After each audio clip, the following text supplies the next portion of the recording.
होठो पर लिपस्टिक बका था कलर के चुना जस गोर भइल गलिया निखर के कहो। होठो पर लिपस्टिक बका था कलर के चुना जस गोर भइल गलिया निखर के तोहर साबा विचार आवा हो जाना पर मौका मिली त चुकब ना। सुना जवानी तोहर जरदा के पुराने भइल चबाबिल की ठूक बना।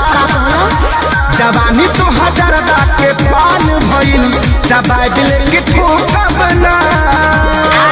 भोरिया तनी करे जाओ जोर जाइबो। Music by Arya Sharma.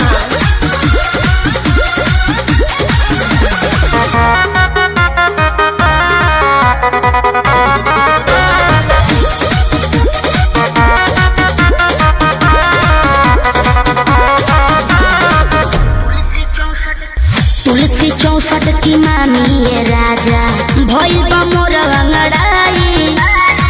यही से ताव पता चाव से दिया खानी की नहसा हो जाई। पावर बहु प्यास लगी। तुलसी 64 की मामी ये राजा भइल बा मोर अंगड़ाई। यही से ताव पता चाव से दिया खानी की नहसा हो जाई।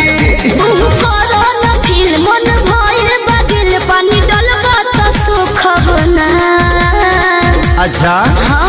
जवानी तोहर जरदा के पुराने भइल चबाबिल की ठूक बना। जवानी तोहर जरदा के पान भइल चबाबिल की ठूक बना। मछिया के गिर जाइबो।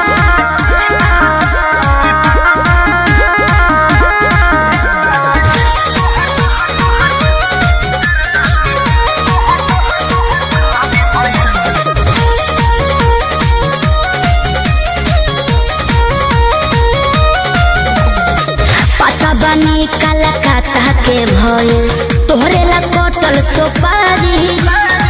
इहे बकारम करी उठी सुती पालन आदत लगवल खेसारी। ज्यादा हो बाबू जियान हो जाइबो। पता बनी कलकत्ता के भइल तोहरे ला कटल सुपारी। इहे बकारम करी उठी सुती पालन आदत लगवल खेसारी। रोजे आंसू विवेक खाई चाहे के खलाइन दी है तरू कबो ना। जवानी तोहर जरदा के पुराने भइल चबाबिल की ठूक बना। जवानी तोहर